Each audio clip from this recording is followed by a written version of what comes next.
Hello दोस्तों, मैं भंवर सिंह और आप सभी का मेरे सुरतरंग चैनल पर स्वागत है। दोस्तों, आज मैं आपको एक शानदार और बहुत ही ऐतिहासिक स्थान पर लेकर के आया हूं, जिसके बारे में आप में से बहुत सारे लोग जानते भी होंगे, बहुत सारे अनभिज्ञ भी होंगे। जी हाँ, आप देख रहे हैं ये शानदार जो स्मारक है, ये बहुत ही भारत का जाना माना प्रसिद्ध किला है और मैं आपको लेकर के आया हूँ दीव दमन जो केंद्र शासित प्रदेश है, ये दीव में आया हुआ हूँ। वहीं का ये ऐतिहासिक किला जिसका इतिहास बहुत ही लंबा चौड़ा रहा है और जहाँ पुर्तगालियों द्वारा कई सालों तक इस पर कब्जा किया हुआ था, उनके ही द्वारा ये निर्मित किया किला आपको दिखाऊंगा और इसका इतिहास भी बताऊंगा, तो आप जुड़े रहें। ये आप देख रहे हैं किला तीनों तरफ समुद्र से घिरा हुआ और चौथी तरफ जो ये मैं चल रहा हूँ मेरे दाईं तरफ, ये खाई बनी हुई है विशाल, जो समुद्र के पानी से भर जाती है ज्वार भाटा के दौरान। और इस प्रकार से इस किले को चारों ओर से पानी से घिरा हुआ बनाया गया है, तीनों तरफ प्राकृतिक रूप से, और एक खाई बना करके चारों तरफ से उसको घिरा। आप देख रहे हैं ऊंची ऊंची प्राचीर है जिस पर तोपें लगी हुई है, पोजीशन लिए हुए, आज भी जैसे युद्ध के लिए तैयार हो। ये प्राचीर है बहुत पुरानी और बहुत ही विशाल है। आप देख रहे हैं इसकी विशालता स्पष्ट तौर पर नजर आ रही है। दाईं तरफ मेरे ये खाई है जहाँ पानी भरा रहता है और आज तो इसमें पानी अभी है नहीं, लेकिन जैसे ही ज्वार भाटा आता है तो ये भर जाती है। और उस जमाने में जैसे ही पानी भर जाता था तो आगे से इसको बंद कर दिया जाता था, इसलिए सुरक्षा की दृष्टि से ये बहुत ही महत्वपूर्ण किला था। और दोस्तों, आपको जानकर के बड़ी हैरानी होगी कि दुनिया में सबसे ज़्यादा समय तक उपनिवेशी जो रहा है वो यही दीव रहा है। 424 साल तक रहा दुनिया में, और कोई देश या द्वीप या कोई टापू इस प्रकार से इतना लंबे से अधीन नहीं रहा। तो चले किले के अंदर प्रवेश करते हैं, आपको इतिहास भी बताऊंगा और यहाँ की पुरानी चीज़ें, तोपें और बहुत सारी चीज़ें आपको दिखाऊंगा। सबसे पहले ये प्रथम प्रवेश द्वार आप देख रहे हैं। हमेशा हमारे यहाँ जितने भी किले राजस्थान में अथवा भारत के अन्य भागों में बने, वहाँ किलों में जो दीवारें होती है वैसी दीवारें, और पहले प्रथम द्वार पर लकड़ी का बना हुआ, जिस पर बड़ी बड़ी कीलें सुरक्षा की दृष्टि से, ताकि हाथियों के द्वारा या और किसी बल के द्वारा इसको खोला नहीं जा सके। और अंदर जाने पर दूसरा और दरवाजा है। कुल इसके 3 प्रवेश द्वार हैं जो घुमावदार रास्ते से होकर के जाते हैं, आप देख रहे हैं, ताकि सुरक्षा की जा सके। एक द्वार से कोई शत्रु आ सके तो दूसरे को पार नहीं कर सके, और दूसरे से आ जाए तो तीसरे तक रोका जा सके। इस प्रकार से घुमावदार रास्तों से होते हुए दूसरा द्वार आप देख रहे हैं, ये विशाल द्वार बना हुआ है और ऊपर गगनचुंबी इमारतें हैं।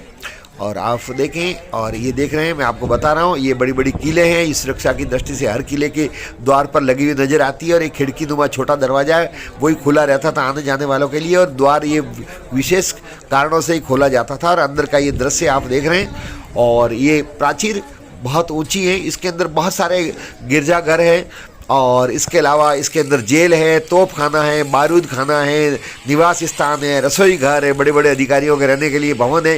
ये विशाल किला है जो लगभग 5.5 हेक्टर में फैला हुआ है। अब इसका मरम्मत का कार्य चल रहा है। आप देख रहे हैं बहुत सारे लोग यहाँ घूमने के लिए आते हैं, आज भी आप देख रहे हैं लोगों की काफ़ी भीड़ है। तो आप देख रहे हैं ये दाईं तरफ, ये भी विशाल भवन का एक हिस्सा है जो खंडर हो चुका है, जिसकी मरम्मत की जा रही है। और आप देख रहे हैं ये ऊपर सब लकड़ी से छत बनी हुई थी। ये प्राचीन लकड़ी है जो अब भी काफ़ी ठीक ठाक कंडीशन में है, लेकिन छत जिन सिंट जहाँ जहाँ हुई है उसको गिरा करके नहीं बनाया जा रहा है। और ये ईसाई धर्म के प्रतीक के तौर पर ये चिन्ह आप देख रहे हैं, इससे जाहिर होता है कि ईसाइयों के अधीन रहा।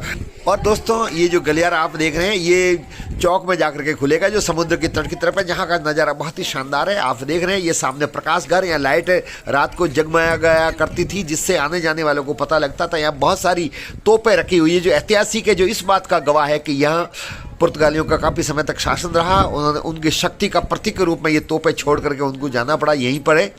आप देखें ये तोप, बड़ी बड़ी तोपें यहाँ रखी हुई है पोजीशन लिए हुए। इधर से समुद्र की तरफ से कभी भी कोई हमला होता था तो ये तोपें जवाब देती थी, और तोप के गोलों से मुंह की खा करके और शत्रुओं को वापस जाना पड़ता था।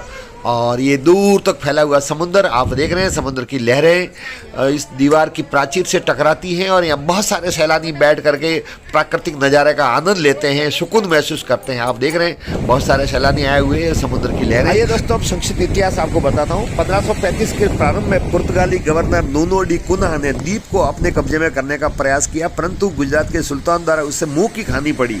तथापि इस पूरी अवधि में गुजरात के सुल्तान बहादुर शाह का शासन मुगल आक्रमण से बुरी तरह प्रभावित हो रहा था। एक तरफ से मुगल शासक हुमायूं द्वारा और दूसरी ओर से पुर्तगालियों द्वारा दबाए जाने के कारण विवश होकर के बहादुर शाह ने 25 अक्टूबर 1535 को नूनो डी कुन्हा के साथ एक संधि कर ली। संधि के अनुसार पुर्तगाली भूमि और समुद्र की ओर से बहादुर शाह पर हमला करने की स्थिति में उसका साथ देने के लिए राजी हुए थे। बदले में उसे द्वीप में बंदरगाह के एक और किला निर्माण की अनुमति उसको दी गई और यही किला जो आप देख रहे हैं वो उस समय बनाया गया। ये तोप है इंडियन 10 IAS लिखा है, ये 10 है। 10 है।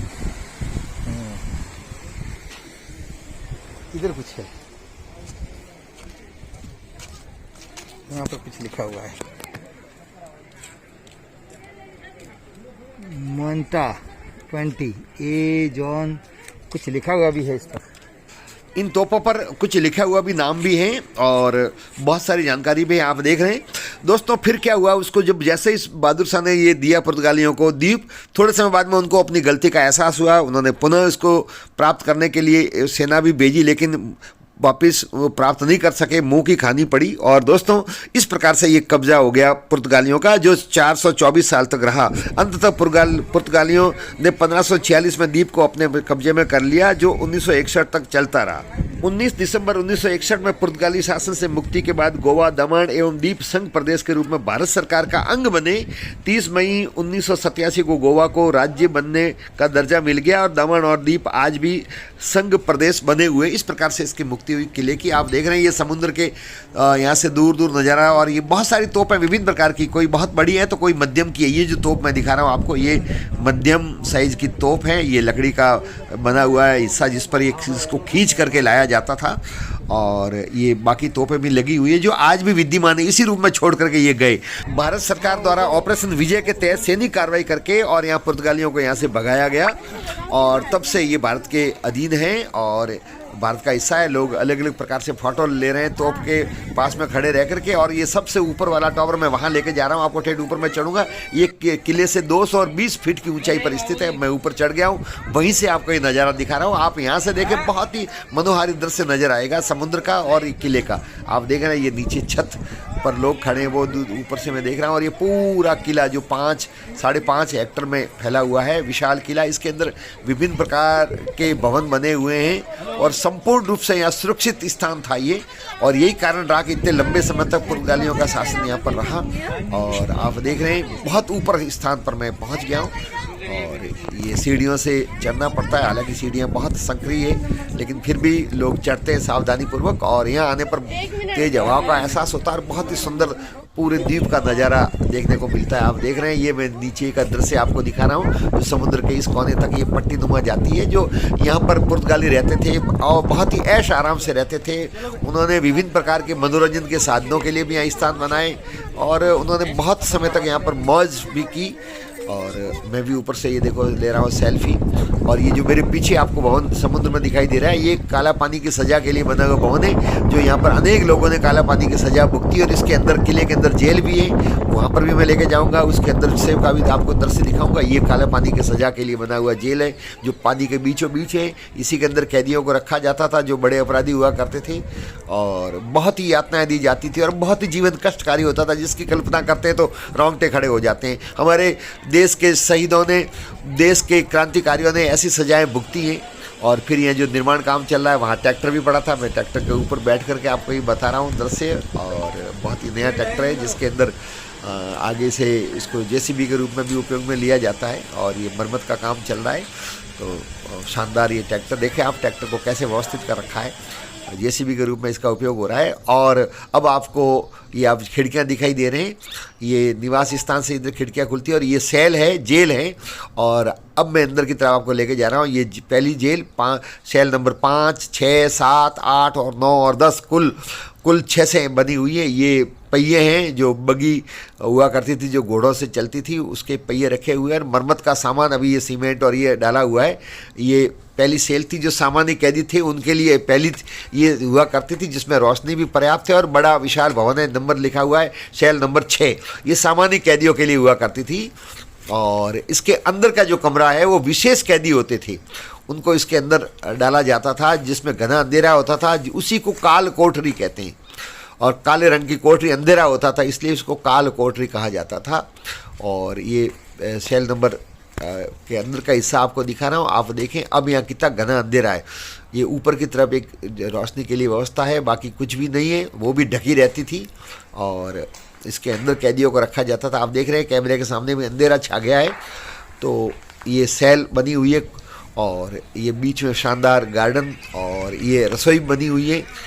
ये यहाँ पर जो भी रहते थे पुर्तगाली सैनिक, अधिकारी, कर्मचारी, उन सबके लिए भोजन की व्यवस्था यहीं पर बनती थी। अभी ये जर्जर हो चुकी है और बरगद ने यहाँ स्थान पा लिया। और लकड़ी इसकी छत अब भी देखें आप, इससे जाहिर होता है कि ये कितना पुराना किला है। और ये लकड़ियाँ हालांकि अभी नहीं सड़ी है, लेकिन छत जीर्ण शीर्ण हो चुकी है और इसीलिए इसकी मरम्मत का काम चल रहा है जो आप देख रहे हैं। और ये जो दृश्य आप देख रहे हैं सैलानी अपने कैमरे में कैद कर रहे हैं। ये सामने काले पानी की सज़ा के लिए बनाई हुई जेल है और जो पानी के बिल्कुल अंदर समुद्र में 500 मीटर अंदर की तरफ नाव से जाया जाता है। और ये ऊपर का बिल्कुल टॉवर जहाँ मैंने ऊपर जाकर के आपको यहाँ का नीचे का नज़ारा दिखाया था। और ये जेल आप देख रहे हैं ये काला पानी की सज़ा के लिए। तो दोस्तों ये बहुत ही ऐतिहासिक स्थान है। आप भी कभी समय निकाल करके आए। आपको वीडियो कैसा लगा? वीडियो को लाइक करें, शेयर करें, कमेंट्स करें, चैनल को सब्सक्राइब करें। धन्यवाद।